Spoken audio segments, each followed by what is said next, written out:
Alam niyo ho, maganda ang obserbasyon ho rito na tila nawala-wala na po yung independence ng Independent Commission for Infrastructure na binuo ni Pangulong Marcos Jr. para sinasabi magsagawa raw po ng malalimang investigasyon dito po sa flood control project na ito at iba pang mga proyekto sa loob ng nakalipas na 10 taon.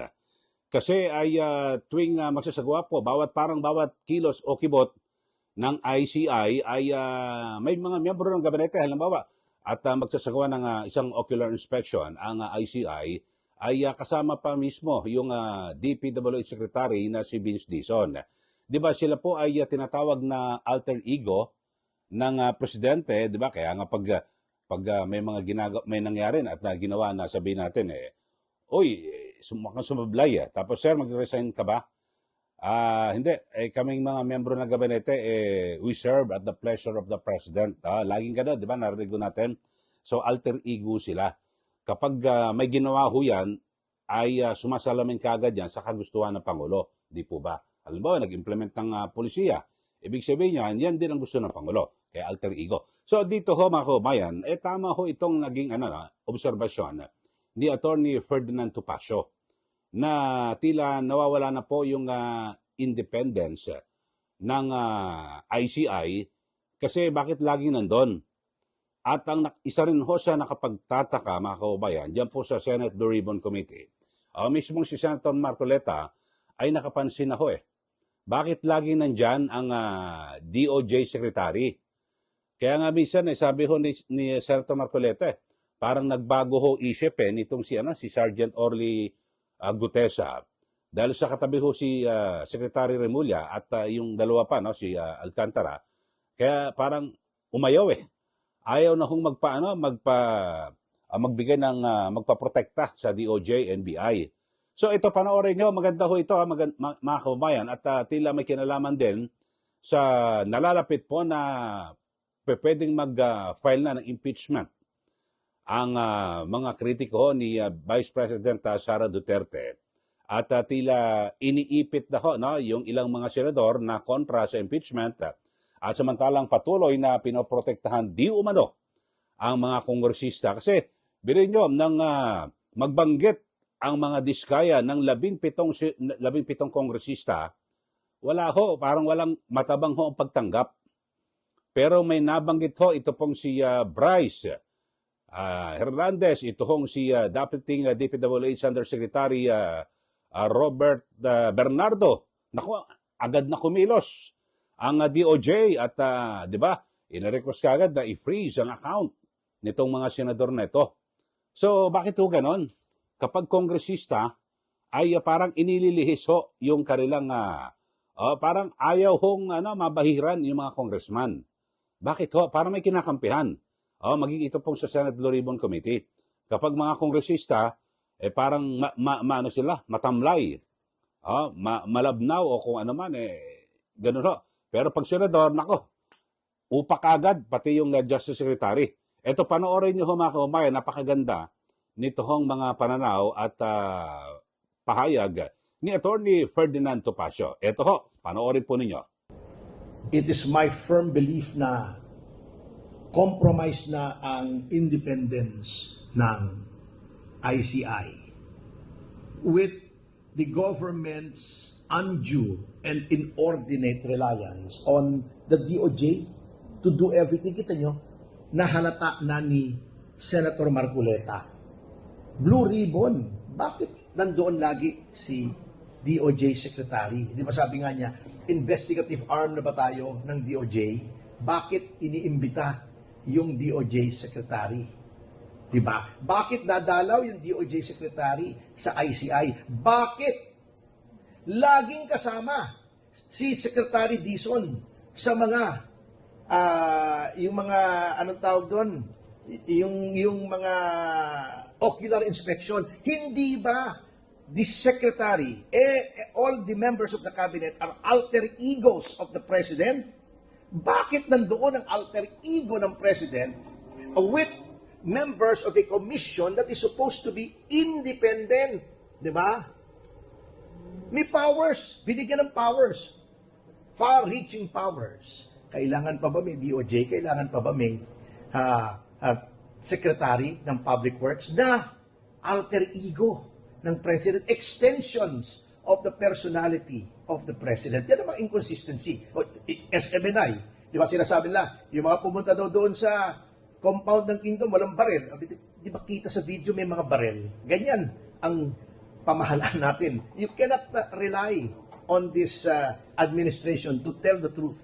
Puro panliling lang. They say one thing but do another. Yan po ang nakalulungkot sa kasalukuyang administrasyon.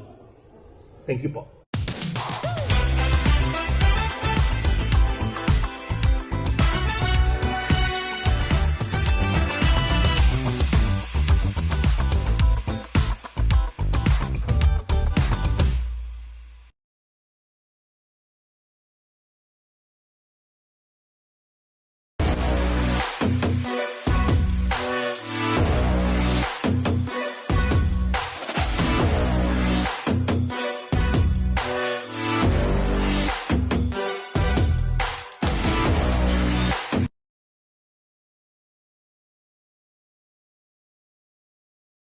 And so for anong assessment natin naman doon sa ginagawang investigation po ng Blue Ribbon under the Senator Lacson?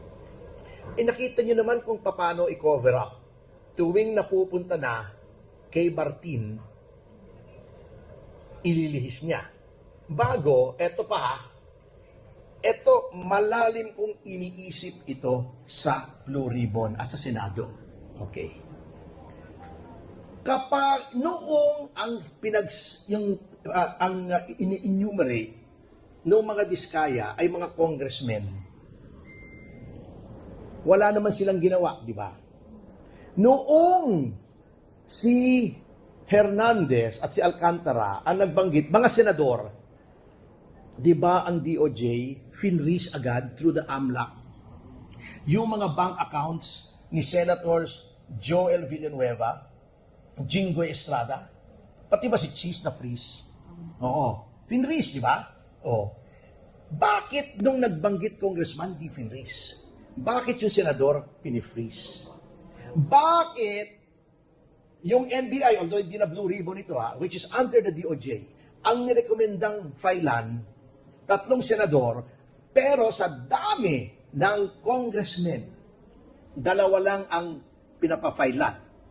Si Saldico at saka yung sa Caloocan, si Mitch Kahayon Uy. Oh, yun lang. Sa dami. Binanggit si Martin. Bakit hindi nila pinapafailan si Martin? Yung ibang congressman, ang daming binanggit ni Diskaya. Di ba? Oh. Bakit ganon? Hindi kaya, naglabas sila aksyon ng pahayag. Halos lahat daw ng senador. Mayroong insertion sa flood control. What are they trying to do? Etong naiisip ko, theory ko lang naman Since kaalyado nila yung House, and sa February 6, pwede na silang mag-file ng impeachment ulit, pinoprotektahan nila yung House. Ang ginawa nila, they put a sword of Damocles over the heads of these senators na magtatry ng impeachment complaint kung may bago. Parang sinasabi nila, sinama pa nila si Bong Revilla, hindi porket senador ka, hindi ka makukulong. Hindi ba nakulong si Jinggoy? O, di ba? Nakulong si Juan Ponce Enrile. Di ba? Di ba nakulong si Bong Revilla kahit senador? Magpa-file kami ng impeachment, kita nyo tinarget yung mga anti-impeachment na nakita nila. Si Jinggoy, Joel, Chis Escudero, yung mga nag-archive. Pag hindi kayo umayos, pakukulong namin kayo. Amin ang DOJ at baka maging ombudsman si Boying Remulla, wala kayong pagtutunguhan. Kulong kayo pag hindi kayo bumoto in favor of impeachment. Tinakot na nila. Ito mo, ang pronouncement, halos lahat ng senador. Sino lang daw wala? Tito Soto ba? Si Ping mismo, saka si Rizzo Ontiveros, yung mga kampi nila. Maaring totoo, pero why bring this up now? Di ba? Ang hinahanap natin, congressman at senador na aktual, na tumanggap, hindi yung may insertion. Kung hindi tinanggap sino ba nag-insert?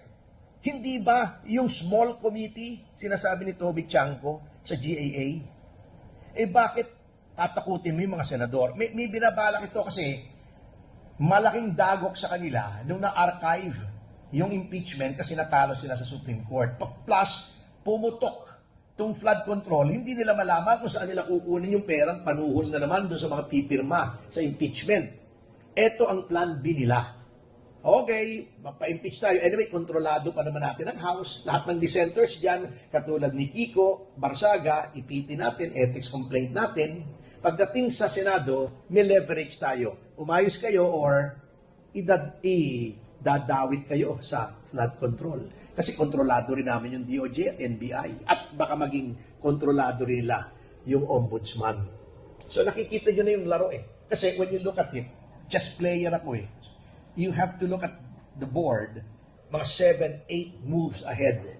So yan ang nakikita ko dyan. Kaya pinilit nilang palitan yung blue ribbon, pinilit nilang palitan yung Senate President. O yun ho, napanood nyo ha. At maganda ho at may sense may posibilidad ho mga kababayan, tama. Kasi base po sa mga kaganapan, yun po nangyayari. Di po ba? Kayo ho, siguro naman ay nanonood ho kayo at sumusubaybay sa mga ginagawang pagdinig ng Senate Blue Ribbon Committee na kapag, di ba, yung unang-unang labas ho ni Diskaya na 17 na mga kongresista ang pinangalanan, di ba, na ang chairman ho na si Senator Dante Marcoleta, bigla nagkaroon po ng kudita. Pinalitan ng Senate President at siyempre yung chairman ng Senate Blue Ribbon Committee. Tapos ho niya, nang umupo na, ito pong si Senator Ping Lacson, kita niya naman, hindi itinuloy yung pagdidiin sa mga kongresista. At ngayon, tarang nakatumbok, pag senador, ay agad na inaaksyonan talagang, ipapreso accounts, etc. May action agad ang Department of Justice. Yun ho. So, kayo ho, ano pananaw nyo? Kaya pwede ho na may connection po ito para po sa darating na impeachment. February 6 kasi, 2026, ay pwede na muli na maghain ng impeachment complaint ang House of Representatives at pagkatapos po niyan ay siyempre iakyat ho yan sa Senado. Pero ewan ko lang ho kasi ito pananaw ko lang ho ito at opinion kasi mahihirapan po sila na mailusot yan. Ewan ko lang kung ano. Kasi ang naging persepsyon at pananaw ng marami, yung mga kongresista na pipirma, at base na rin po yan sa aligasyon, at pahayag ni Congressman Toby Chanco, ay may kapalit ho ito na pera o pondo sa mga kongresista para pumirma. Kita niyo ho, at hindi lang si Congressman Chanco, ang dami ho ng mga congressman na umamin na sila po ay pumirma sa impeachment. Bakit ho? Kasi mawawalan po sila ng pondo sa distrito. Di ba? Ang dami ho. Ang dami na nagsalita ng mga kongresista, hindi ko na uulit-ulitin, na nagkumpirma, pumirma po sila, nagpapaliwanag po sila sa kanilang mga kababayan, constituents, na pumirma po sila sa impeachment dahil ayaw nilang mawala ng budget o pondo. Di anong tawag doon? Pwede natin isipin na lagay yan. Suhol para pumirma. Di po ba? Hindi dahil lang sa kagustuhan. Yun mismo mga kongresista ang nagsabi, i-research nyo. Ang dami na nagsabi. So kayo ho, ano pananaw nyo ho rito sa mga pangyayari ito, mga kababayan? Yung ICI ay wala na. Wala nang independence at hindi na. Mukhang, ako nga, paano kala ko dapat ho dyan yung ginagawa nilang hearing, ay i-live ho. Naka-live ho dapat, kahit sa social media, YouTube or Facebook. Parang ginagawa sa Senate hearing at maging sa session, di ba? Para alam natin kung sino yung mga lumilis at kumakampi, di ba? At kung ano ang magiging resulta ng investigasyon. Sana ho, ganun ho, mga kababayan. Pero mukhang, siyempre, magre-recommend lang mo sila sa Pangulo. At kung nasa umpisa pa lang, ay sa impapawid na at nasusubaybayan ng tao, alam mo na kung sino yung mga pwedeng mapahila ng kaso. Pero ngayon, blanco tayo. Basta magsabi, ito, sige na to, papailan ng kaso, ito, involved ito sa flood control project. Pero hindi natin alam, paano naging involved. Lihim yung yung pag-iimbestiga. Ba't ganon? Sikreto, hindi inilive. Samantalang pag magsasagawa ng ocular inspection, ay may kasamang membro ng gabinete. So parang hindi maayos, di po ba? Kayo ho, ano po masasabi nyo rito, mga kababayan, sa ating issue na tinatalakay dito? At may credible pa ba? O may credibility pa ba? At credible pa ba itong ICI, yung Independent Commission for Infrastructure? Sabi ho ni Atty. Topacio, wala ho. Wala eh. Bawat kilos may kasamang miyembro ng gabinete. Anong independence yun? Di ba? At yung mga kongresista nabanggit, walang nakasuhan. Parang dalawa lang ho ang nakasuhan dahil sa talagang inulit-ulit eh. Yung dating Caloocan Congressman Mitch Cahayon, di ba? Yun lang ho nakasuhan eh. Tapos yan, Saldico. Dahil talagang ipit ho. Pero yung ang dami ho, 18, wala ho. Hindi ho gumalaw eh. Pero pag nabanggit senador, nako wala. Pina-freeze kagad sa AMLAC yung kanilang mga accounts. So mabilis po. Talagang makikita niyo ho rito yung parang tila may kinikilingan ho rito at may pinoprotektahan. Okay, so sa mga bago lang po sa ating channel, mag-subscribe na po kayo. Huwag niyo pong kalimutan na i-like at i-share. Maraming salamat. Muli, ito po si Kaeli. Magandang araw po sa ating lahat.